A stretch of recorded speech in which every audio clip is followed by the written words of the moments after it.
player. Honestly, all of my life like I ain't got too many layers. And I walk in the building, get too many stairs. Live from New York, we here with Okdeazy from Chicago. First chopping it up with Visionary episode of 2024, so we about to make it lit. You want to hop right into it? Yes, sir. All right. So, I mean, how did this all begin for you? The whole music concept and the career? Honestly, bro, my mother and my father, they both do music. So it was like I grew up in the environment. I was always around a lot of people.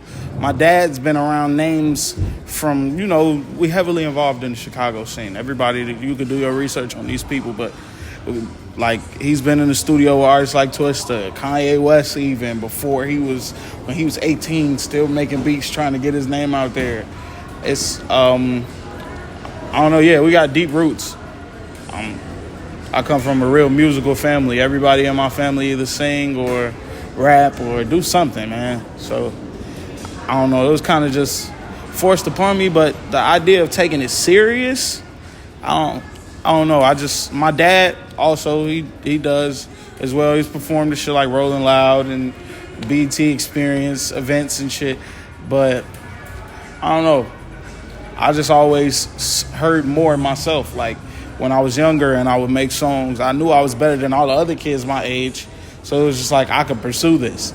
And then it was something that I never got tired of, no matter how difficult it got. Even when I started dropping music, I never got tired of this.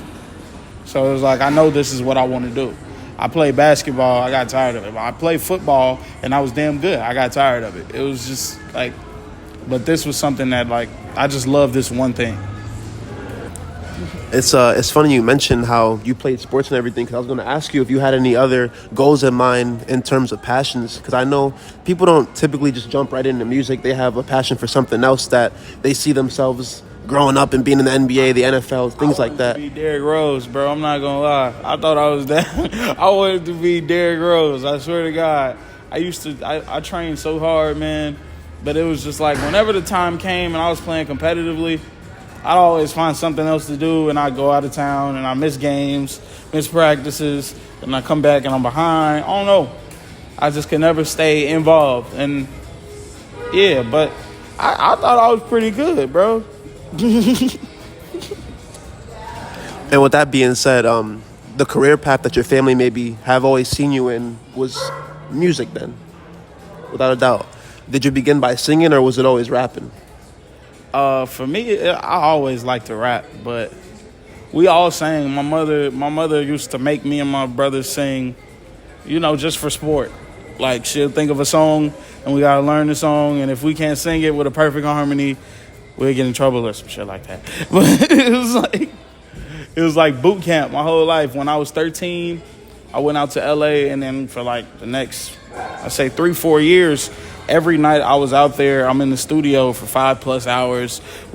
I just had time to just work because my dad had a good rapport with the people at the studio. And they were trying to train a young engineer, so they gave him a young artist to work with. So I had a lot of time to just hone my craft and get to where I'm at now. And it's interesting to hear that, because my main purpose of asking that question is you're very melodic in your music. So I always wondered if you started off by rapping, singing, maybe you were in the church choir, something like that. Yeah, I was in church choir and school choir all the way up until freshman year of high school. I can hear it. Yeah, but it was, I don't know. Yeah, I felt like at a point in time I was just rapping, and then my mother told me, you need to sing more. And I was like, hey, you're right. And then it was becoming a thing at the time, because it was like, everybody's singing in this shit. Everybody got some auto-tune, and I can actually sing. So it's like, okay, let me use my voice. And then, yeah, it was probably one of the best decisions I ever made. Word. I kind of want to dive into your music. I got a couple of quotes from some of your songs here. The first one being off of Paper Route, which was off the Hate Me Now album. And I quote, "What if I got caught up in all of the shit that's going on in my city?" So with that being said, how has Chicago molded you into Okdeazy, and what do you provide to the music scene within Chicago? I'm going to answer the second half of your question first. I think I provide a fresh sound, a totally fresh sound. I don't think it's anybody in the city of Chicago that's making music that I am. In the way I'm doing it, I feel like I got my own unique style. I don't present myself like any other artist. I feel like I'm really like the Lone Ranger of the Chicago underground scene because I don't go around with a clique of people. I don't have a manager, but I'm still in those rooms with the people that are paying their way in and, you know, or make the drill music that's popular because that's the sound that's popular in the city. But it's like I bring that difference because, you know, it's always like one oddball. I feel like that's me. And I feel like that's good, though. The culture in my city, man, it's rough. Like I said, majority of the artists that Chicago deems to be up and coming and on the rise are drill artists. You can't deny that. And these are artists that I love. I fuck with these artists 100%. Mellow Bucks, Mama Million, and these are females. OG Steve-O. He may not be like, it's a melodic type drill, but the subject matter, you know. Who else can I name? MAF T-Ski. He's a real up and coming name in the city right now. But yeah, that just goes to say like it's a stigma. And artists like me, we get categorized as like, you sound like Juice WRLD. You sound like this person, you sound like that. But at the same time, like, I've tried to drift away from that whole sad boy music sound because I know that it gets with that, you know, it gets put in that Juice WRLD category. And I really like to stand out as my own artist. That's why I like to include songs where I really rap too, like paper rap. Just to show my versatility and, you know, everything I could do. But the culture, yeah, it's heavily influenced by gang culture, street culture. So it's like, I'd rather not get caught up in all of that. Simply put, I like it. The next song is Dedication Interlude. I gotta read it because it's kind of a long quote. I'm not one of them niggas sipping on lean. Matter of fact, I used to sip on lean. Fuck that. That was 2019.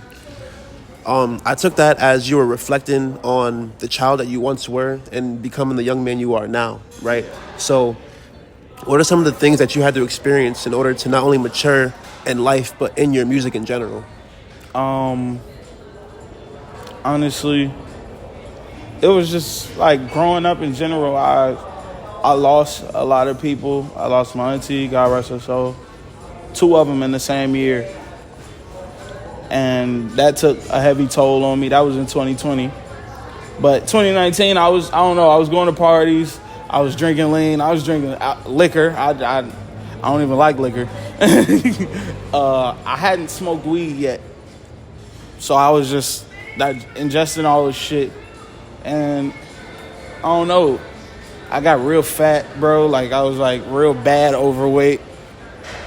And I took, like, some time from that shit, and I sat back during the quarantine.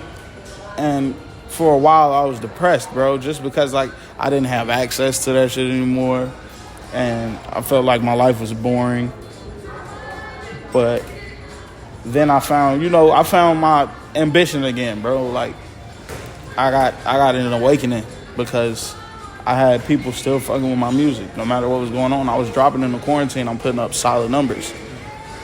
So that carried me through, and I tried to start working out, bro. I'm not going to act like I did a whole little workout routine and reformed my body, but, like, I lost some weight, bro. I started smoking a lot of weed, bro, and it calmed my nerves. And that also helped with a little bit of the weight loss. And then my subject matter matured because of the mental battles I went through. And even in-person shit that I can't really talk about, it's just like, you know, trials and tribulations made my music what it is today. But I was reflecting on the time where I was in a childish mindset when I should have really been logging in on my life. Like, I was a junior in high school, 2019, and I was about to fail junior year, going to summer school. I just had to get I was in a position where I really had to get my shit together. And as your fan base grows, popularity is growing, you know, things are starting to really, you know, be put in motion right now for you. Is music still as fun to make as it was in the beginning, or do you feel a sense of pressure now that, things are starting to move a little bit differently for you? I've always felt pressure because I overthink everything. I say that by myself. I overthink every single move. But I feel like that's what comes with being an artist. But no, it's always going to be fun. This is the most fun shit ever. Like, creating a song is what I live for. Just put together melodies and words and have someone else relate to you rapping about your life. I feel like that's what every artist does it for. I feel like, that's a part of the dream. I never understood when a rapper says, oh yeah, I used to love it, but now I'm tired of it. And I could get that from the business aspect, but like the art, I could never stop loving the art. I like that.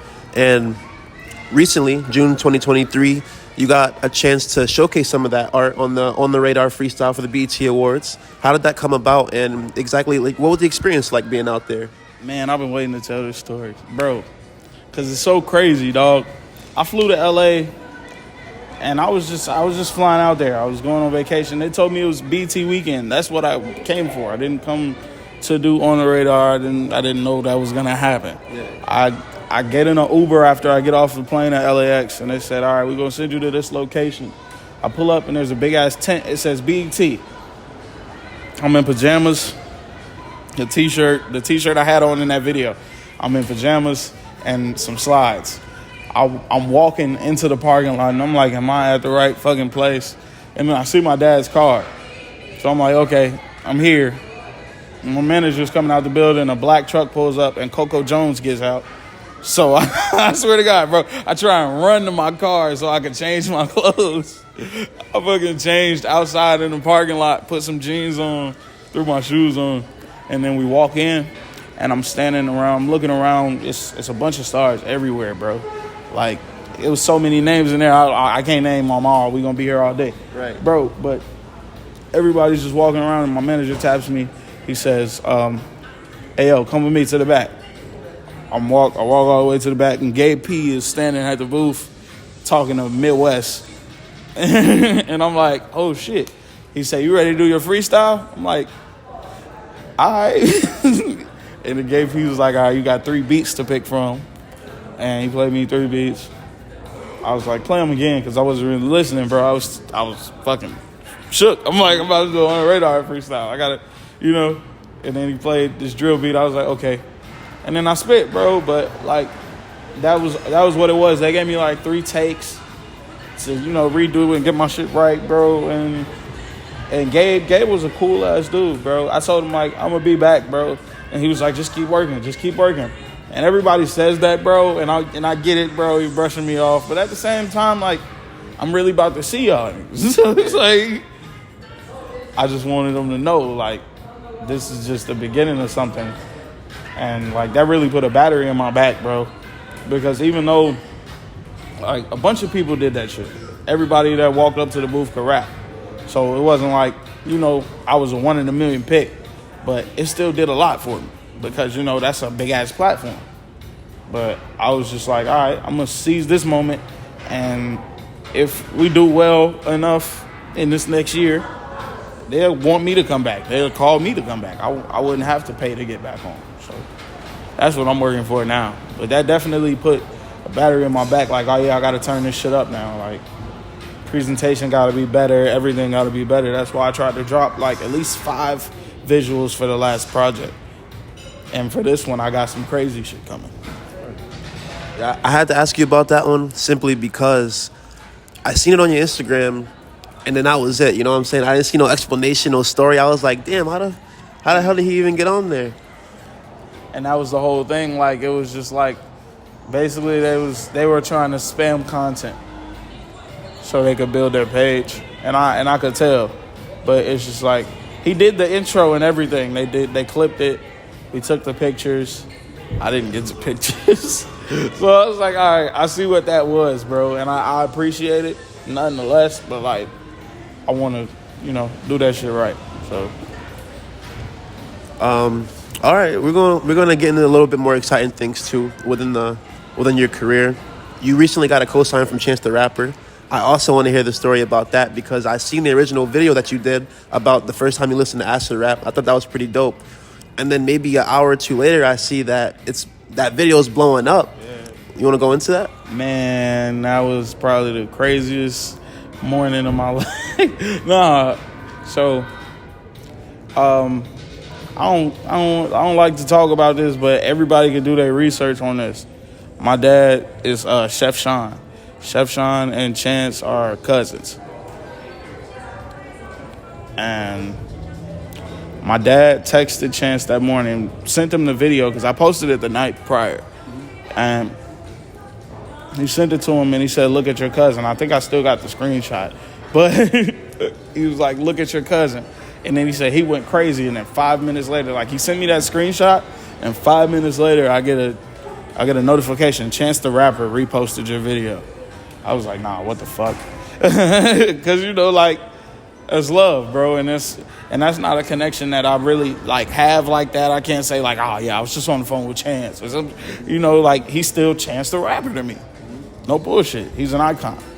So having him really appreciate that I did that with his song, it was surreal, bro. And then the love I got from people after he reposted it, and even before the post was going up. But, like, after that, I got a lot of traction on my page.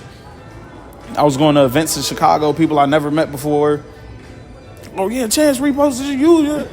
I'm like, man, this shit crazy. Like, it's like, it was like a full circle moment, too, because I'm heavily influenced by his work. And speaking on another Chicago native, you made a song with your stepdad, which was featured on Half Crazy, the Hate Me Now album. You want to go into that feature? Were you two actually working in the studio together, or was it a thing of he sent his verse in? And yeah, I hit him in an Instagram DM because I was on TikTok and I heard one of his songs and I was like, yo, this shit hard.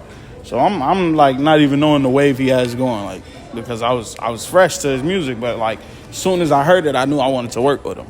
So I found his Instagram, I DM'd him, and like he was quick to respond. He told me the price. I'm like, all right, bet.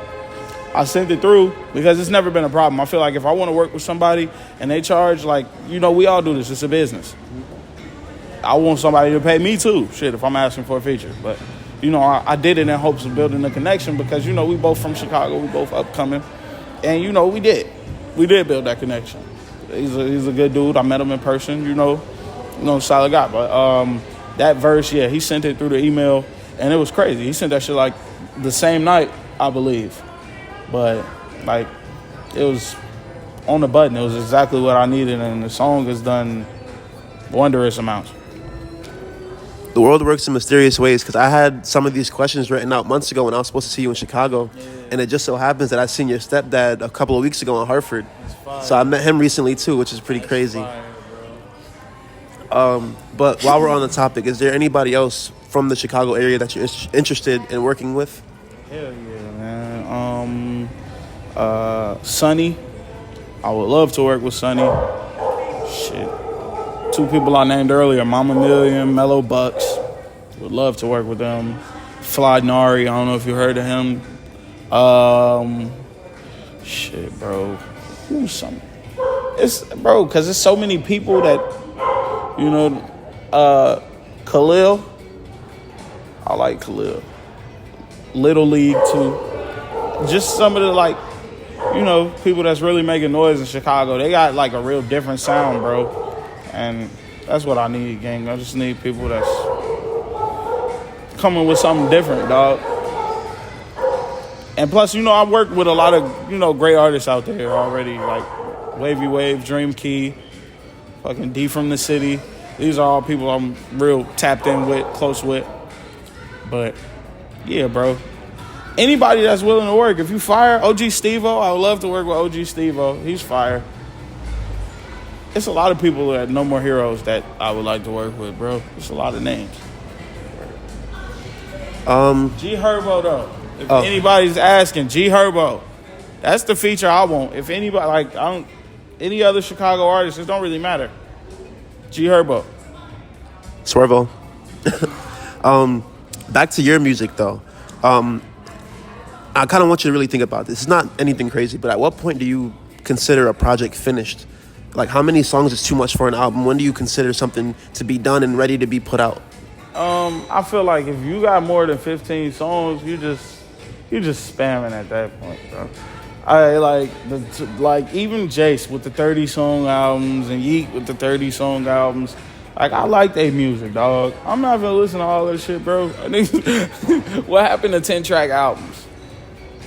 I just feel like when you're musically at peace with the album, that's when you should put it out, no matter how long it is. But like, I'm not finna listen to no 30-song album of all new jazz beats. And fucking, I'm not doing that, bro. I'm not doing that all day, dog. That's not my life. I like listening to real music, bro. I listen to that, I listen to the new wave shit, bro. I'm not gonna lie. Like, I fuck with Tanner. I fuck with Tanner heavy. Tanner's fire. Tanner's fire, bro. He's supposed to be in Hartford. Man, I gotta slide. Tanner's fire. But it's just like, that's not all I digest, bro. I got a real palate for music, and people always say that shit, like, you listen to everything. And I was like, yeah, bro, that's what artists do. You don't have to, like, how can you be an artist if you listen to one type of music? If you're a rapper, just say that. Just say you're a rapper.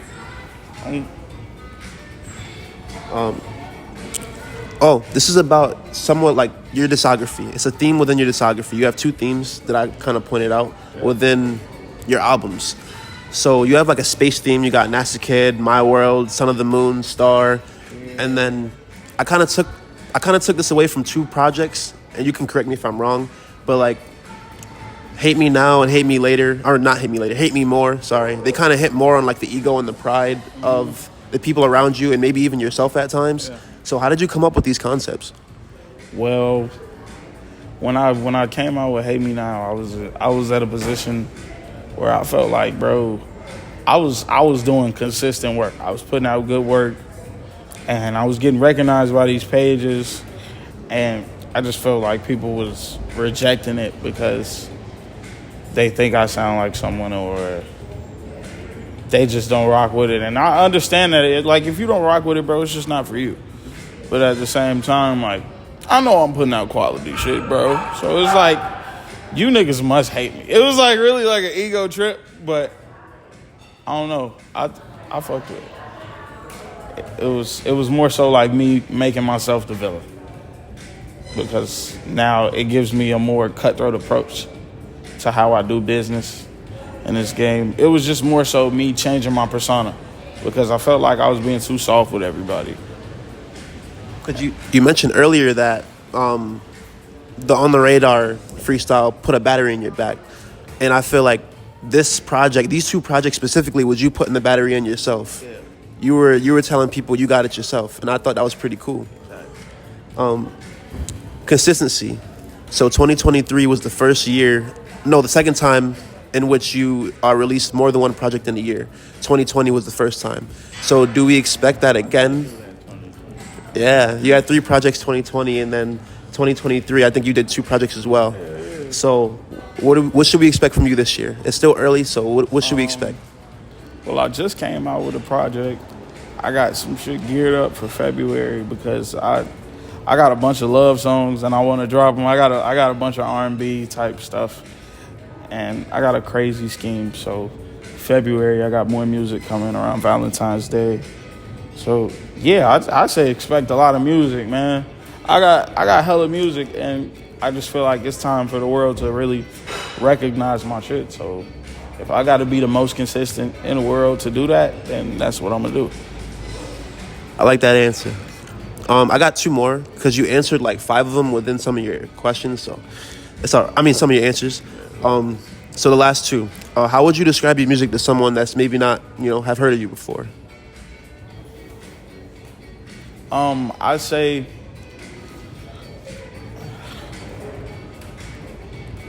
I don't know, man. I talk about me. So if you can relate to me, then you're a cool ass dude. But if you can't relate to my shit, I got songs that everyone can relate to. That's why I don't make music. That's why I don't make one type of one type of genre or music or whatever the fuck you want to call it. I don't know. I like to step out of bounds with my music. That's what I'd say. So you might think I sound one way, but then you listen to another project and it sounds totally different from the last.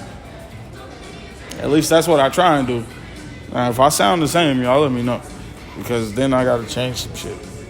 That's why I brought up the concepts, because the space concepts versus the ego and the pride. Yeah. Very massive switch up there. So I had to bring that up because, like I said, Nasakid, you could tell that was around the time you had just started making music. You were having really, a lot of fun with it, but you weren't, like, locked in for real. Wow. And, yeah, the last 2 projects from 2023 were, like, you were locked in. So I appreciate the music that you've been coming out with lately.